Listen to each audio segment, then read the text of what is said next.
معلش بقى حد يفهمني، انتوا ليه مش بتعملوا السابليه في البيت؟ بجد ليه بتستصعبوه؟ ب3 مكونات بس يا جماعه عجنتوا، ومفيش ابسط ولا اسهل ولا اجمل من كده. هعمل لكم حشوات مختلفه وجميله وخطيره في قمه الرقه والشياكه، وفي الطعام ما اقولكيش، اظن باين قوي من شكلها. بكل ثقه اشيك وانجح وصفه سابليه ممكن تجربيها، وب3 مكونات بس عجنتها. يلا بينا نشوف عملناها ازاي مع بعض. بس قبل ما نبدا صلوا على النبي. اللهم صل وسلم وبارك على سيدنا محمد وعلى آله وصحبه وسلم. شايفين ال3 علب اللي هنحضرهم مع بعض دول بكيلو واحد من الدقيق. تعالوا نشوف عملناها ازاي، بس شجعوا اختكم بلايك عشان تعبت قوي في الفيديو ده. ويلا بينا نبدأ ونقول بسم الله. اول حاجه انا هستخدم النهارده كيلو من الدقيق المنخول. هضيف عليه 750 جرام من الزبده، والزبده لازم تكون بدرجه حراره المطبخ. هنضيف عليهم كمان 400 جرام من السكر.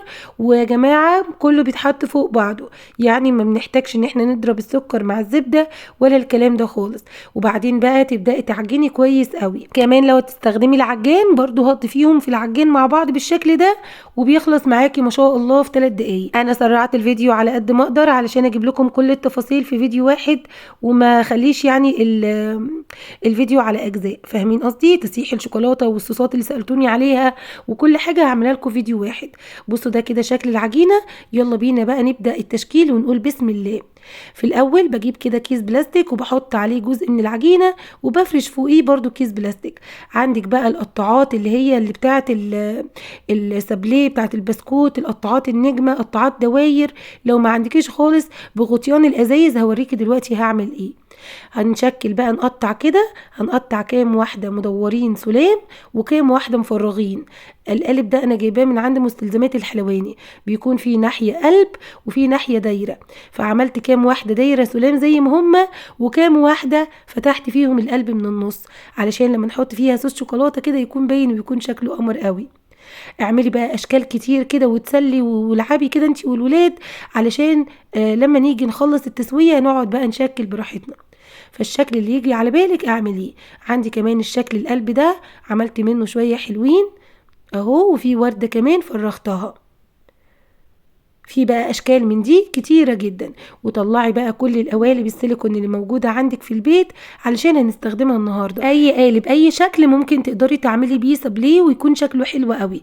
يعني مثلا اللي انا بعملها دواير دلوقتي دي هسيبها كده علشان هعمل فيها الكبات اللي انا عاملاها في اول الفيديو. بصوا كمان القالب السيليكون القمر ده بتاع التلج، عملت ايه؟ بصمته كده على عجينه علشان ياخد مقاسه، يعني يكون بالظبط على قد مقاس فتحات القالب. فاهميني؟ يعني اي قالب عندك خدي مقاساته على عجينه كده وفرغيها، علشان هنعمل بيه طريقه حلوه قوي قوي. شفتوا الصوابع اللي وريتها لكم في اول الفيديو؟ هي دي. كمان عندي قوالب سيليكون صغنونه كده على شكل دونت، عملت لها العجينه الصغنونه دي بغطا الازازه. حلو قوي الكلام. يلا بينا بقى نسيح الشوكولاته. هنجيب بقى شوكولاته بيضه وشوكولاته حليب وشوكولاته دارك. الشوكولاته يا جماعه البيضه بحط عليها معلقه ميه، والشوكولاته الدارك والحليب بحط عليهم معلقه زيت، وبدخلها الميكروويف 10 ثواني واقلب، وبعدين ادخلها 10 ثواني تاني. خلاص كده بتكون ساحت معايا، ما فيهاش اي شغلانه ولا افتكاسه. طب ما عنديش ميكروويف يا حوريه؟ على حمام بخار ميه، يعني اغلي ميه وحطي الطبق بتاع الشوكولاته على البخار. هنا كده عملت في اول قالب الصغنن ده دوت اللي هحط فيه السابليه اللي بغطا الازازه. وفي واحد تاني برضو على شكل دونت، ده بقى اللي عملت بيه الدوائر الكبيره. شفتوا السابليه اللي عملته في الدوائر الكبيره؟ هو للقالب ده. حطيت برضو شوكولاته كده، وهبدا افرغ الشوكولاته كويس قوي. انا عاوزه القالب يكون مدهون داير بالشوكولاته بالشكل ده. حتى كمان الصوابع اهو اللي احنا عملناها، كل قالب عملتي على شكله بسكوت سابليه هتحطي فيه كده شوكولاته. ولو ما عندكيش قوالب خالص هقولك برضو هنعمل برضو اشكال من غير قوالب خالص دلوقتي. بصوا هنا بعد الشوكولاته البيضه ما جمدت حطيت بقى شوكولاته غامقه علشان نعمل قوالب بالشوكولاته برضو الغامقه. بنوزع كده الشوكولاته داير وبعدين بنقلبه ونفضي الزيادات اللي فيه كلها، وبنسيبها بقى على جنب تنشف علشان نستخدمها ونحشيها وهتكون معانا زي الفل. شايفين الشوكولاته اللي بلمها في الكيس دي بتنشف وبرجع اسيحها تاني، ما تقلقوش، يعني مفيش حاجه بتترمي.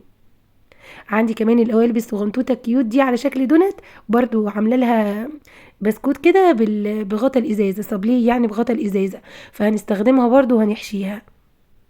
اعملي بقى كل القوالب المتوفرة عندك والاشكال المتاحة. انا ما اشتريتش والله ولا قالب. هنا بقى على النار حطيت نص كوباية من الحليب، عليهم 4 معالق من الكريم شانتيه، وقلبتهم مع بعض. بعد ما يغلوا هتنزلي بنص كيلو من الشوكولاتة البيضة وتدوبي كويس قوي. ودي هتكون القاعدة للصوصات اللي احنا هنعملها. هنفضل نقلب لحد ما القوام بتاعها يكون بالشكل ده، وبعدين نقسمها في 4 بولات علشان نعمل 4 أطعمة. الطعم الاول انا استخدمت التوت او مربى التوت الازرق، دي جايباها برضو من عند المستلزمات الحلواني، كنت جايبه ب50 جنيه وما حطيتهمش كلهم. وفي الطبق التاني هحط معلقه من صوص البيستاشيو او صوص البندق، ده برضو جايبه ب50 جنيه كده من عند العطار، حطيت منهم معلقه واحده. والطبق التالت هحط فيه جوز هند، والطبق التالت هحط فيه كاكاو. وعلشان احق الحق لاصحابه، طريقه السابليه دي يا جماعه ابهرتني السنه اللي فاتت لما شفتها عند الجميله القمر اميره، صفحه طبخة ميرا، شفتها عندها وعلقت لها وشكرتها على الوصفة، كانت هايلة جدا وحبيت اجربها السنة دي، واول مرة كنت اعمله وعملته بطريقة ميرا، وبجد انجح طريقة سابليه ممكن تجربوها، فعلا فعلا تستاهل بجد مليون بوسة والله يا جماعة ما شاء الله. وكمان الحشوات اللي انا عملتها برضو ميرا اللي كانت عاملاها، يعني الفيديو كامل كده فكرته او طريقته انا واخداها من عند ميرا، طبخة ميرا القمر الجميلة اللي تستاهل كل خير. خلاص بقى حطيت الحشوات في القوالب اللي عملت فيها الشوكولاته، بعدين نزلت فوق الحشوه بالبسكوت او السابليه وهقفل عليهم بالشوكولاته. كمان القوالب دي هنحط برضو الحشوه، وبعدين نحط السابليه، وبعدين نقفل بالشوكولاته، وهكذا لحد ما نخلص كل الكميه. انا زي ما قلت لكم خدت المكونات والطريقه من عند حبيبه قلبي ميرا القمر الجميله، تستاهل كل خير بجد، كانت ملكه السابليه السنه اللي فاتت الله يبارك لها يعني. وضفت انا بقى شويه افكار من عندي، لكن الطريقه والمقادير بتاعتها، انما بقى الافكار دي بتاعتك ابداعي، يعني غيري كده في الافكار، حطي بقى في قوالب مختلفه، اعملي اشكال مختلفه زي ما تحبي، كل واحد هتطلع الحاجه من ايده زي العسل. المهم انك تجربي، مش مهم ابدا ابدا ان انت تبوظي اول مره ولا تبوظي مرتين، المهم المره الثالثه تظبط معاكي. شايفين بقى الشوكولاتات وانا بطلعها من القوالب، والله كنت في قمه السعاده.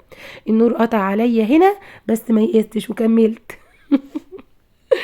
شايفين الجمال والحلاوه. طيب لو ما عنديش قالب بقى، بصوا كده عملت اهو القلب بالشوكولاته وحطيت فوقيه نجمه.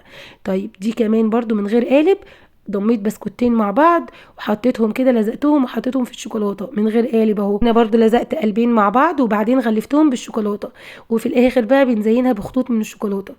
كمان جبت الورد الصغنن المجفف ده الورد اللي من عند العطار اللي هو اسمه زر ورد يا جماعه، وبرده ميرا الله يبارك لها اللي كانت قايله هاتوا زر الورد، لان الورد المحمدي غالي جدا، فزر الورد زوقت بيه. كان عندي شويه لوز حلوين كده، ظبطت برده بيهم شويه فستق المتاح عندك. اعملي بقى شويه خطوط كده وحركات وظبطي كده وزيني على مزاجك وعلى ذوقك. اظن الطريقه سهله ومش محتاجه اي افتكاسات ولا اي اختراعات، فرحي ولادك واعملي لهم حاجه حلوه كده يتبسطوا بيها.